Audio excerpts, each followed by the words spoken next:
ઘણા સમય પહેલા ગુજરાતની પવિત્ર ધરતી પર એક નાનું ગામ હતું. ગામ ચારે તરફ ખેતરો અને ઘન જંગલોથી ઘેરાયેલું હતું. ગામના લોકો સરળ જીવન જીવતા હતા. તેઓ ખેતી કરતા અને ભગવાનની ભક્તિમાં વિશ્વાસ રાખતા હતા. પરંતુ એ ગામની એક ખાસ વાત હતી, જેના વિશે આસપાસના ઘણા ગામોમાં ચર્ચા થતી હતી. ગામની બહાર થોડા અંતરે એક જૂનું શમશાન હતું. દિવસે તો લોકો ત્યાંથી પસાર થઈ જતા, પરંતુ રાત્રે ત્યાં જવાની કોઈની હિંમત ન થતી. ગામના વડીલો કહેતા કે એ શમશાનમાં એક દિવ્ય શક્તિનો વાસ છે. એ શક્તિ હતી મસાણી મેલડીમાં. ગામના જૂના લોકોનું માનવું હતું કે મસાણી મેલડીમાં શમશાનની અધિષ્ઠાત્રી દેવી છે.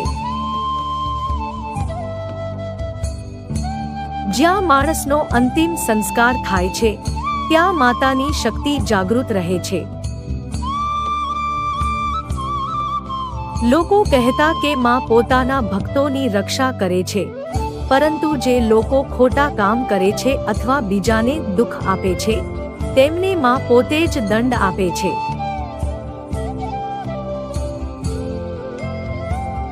ગામમાં એક યુવાન રહેતો હતો. તેનું નામ ભીમા હતું.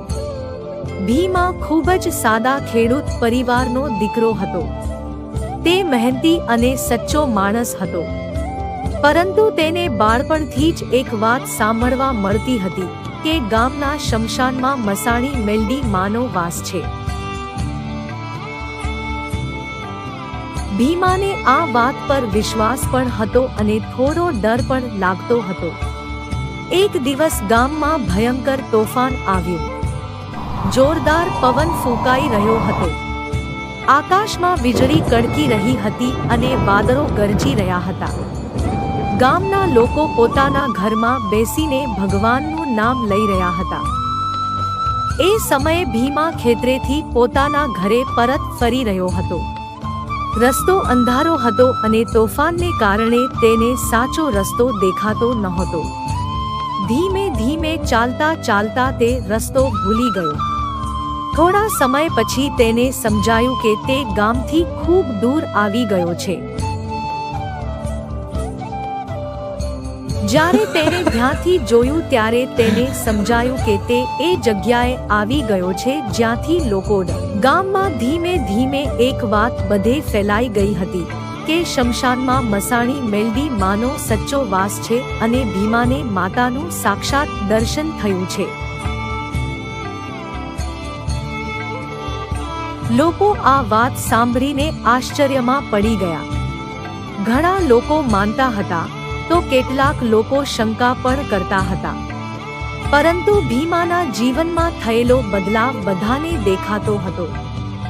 ભીમા હવે પહેલા જેવો રહ્યો નહોતો. તે રોજ સવારે ઉઠીને માતાનું નામ લેતો. ખેતરમાં કામ કરતા પણ તે જય મેલડી માં બોલતો રહેતો.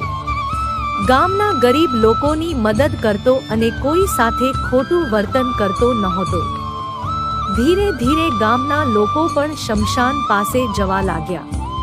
કેટલાક લોકો માતાને દીવો પ્રગટાવતા, કેટલાક નાળિયેર ચઢાવતા, તો કેટલાક માત્ર પ્રાર્થના કરવા આવતા.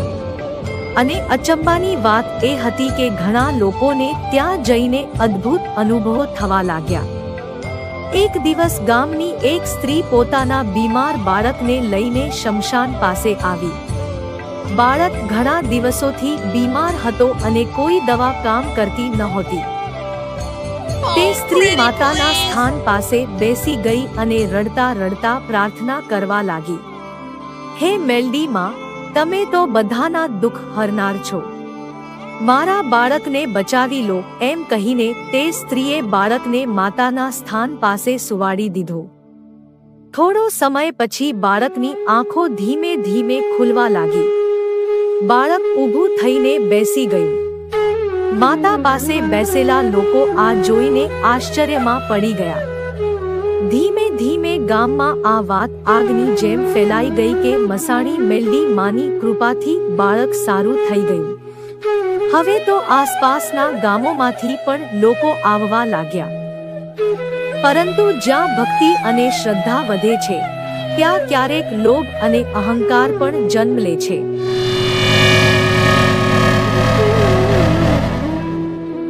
એ જ સમય દરમિયાન એક તાંત્રિક એ ગામમાં આવ્યો. તેનું નામ કાલનાથ હતું. કાલનાથ બહુ ચાલાક અને લાલચી માણસ હતો. તેને તંત્ર મંત્રનું થોડું જ્ઞાન હતું, પરંતુ તેનો ઉપયોગ તે સારા કામમાં રાત હતી. આખું શમશાન ભયાનક શાંતિથી ભરાઈ ગયું હતું. પવન જોરથી ફૂંકાઈ રહ્યો હતો અને સૂકા પાન જમીન પર ઉડી રહ્યા હતા. તાંત્રિક કાલનાથ શમશાનના મધ્યમાં બેઠો હતો અને તંત્ર મંત્ર કરી રહ્યો હતો. અચાનક જે પ્રકાશ ફેલાયો હતો તે ધીમે ધીમે વધુ તેજ બનવા લાગ્યો. કાલનાથની આંખો સામે એક દિવ્ય દૃશ્ય ઊભું થયું. તે પ્રકાશના મધ્યમાંથી એક વિરાટ સ્વરૂપ દેખાવા લાગ્યું. એ સ્વરૂપ હતું મસાણી મેલડી માનું. પરંતુ આ વખતે માતાનું સ્વરૂપ ખૂબ જ ભયંકર અને વિરાટ હતું. તેમના લાંબા ખુલ્લા વાળ પવનમાં લહેરાઈ રહ્યા હતા. કપાળ પર લાલ તિલક તેજથી ચમકી રહ્યો હતો. આંખોમાં અગ્નિ જેવું પ્રચંડ તેજ હતું. તેમના ગળામાં મુંડમાળા હતી અને હાથમાં ત્રિશૂલ ચમકી રહ્યો હતો. તેમની આસપાસ એક શક્તિશાળી દિવ્ય આભા ફેલાઈ રહી હતી. આ દૃશ્ય જોઈને કાલનાથનો આખો શરીર કંપવા લાગ્યો. તે સમજી ગયો કે તેની સામે કોઈ સામાન્ય શક્તિ નથી. તેના મોઢામાંથી શબ્દ પણ નીકળતા નહોતા. માતાનો ગર્જના ભર્યો અવાજ આખા શમશાનમાં ગુંજી ઉઠ્યો, કાલનાથ. આ અવાજ એટલો શક્તિશાળી હતો કે શમશાનના ઝાડો પણ ધ્રુજી ઉઠ્યા. કાલનાથ જમીન પર પડી ગયો. તે કંપતા અવાજમાં બોલ્યો, હે દેવી, મને માફ કરી દો. મેં ભૂલ કરી છે. માતાની આંખોમાં પ્રચંડ તેજ હતું. માતાએ કહ્યું, તું અહીં ભક્તિ માટે આવ્યો નથી. તું લોભ અને અહંકાર લઈને આવ્યો છે. કાલનાથ ચૂપ રહ્યો. તે જાણતો હતો કે માતા સામે ખોટું બોલવું શક્ય નથી.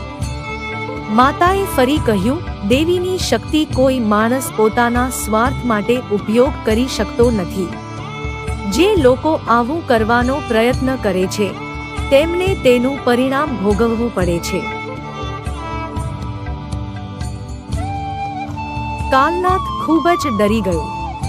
તેને સમજાઈ ગયું કે તેની તાંત્રિક શક્તિ માતાની સામે કંઈ પણ નથી. તે જમીન પર માથું ઝુકાવીને બોલ્યો, માતા,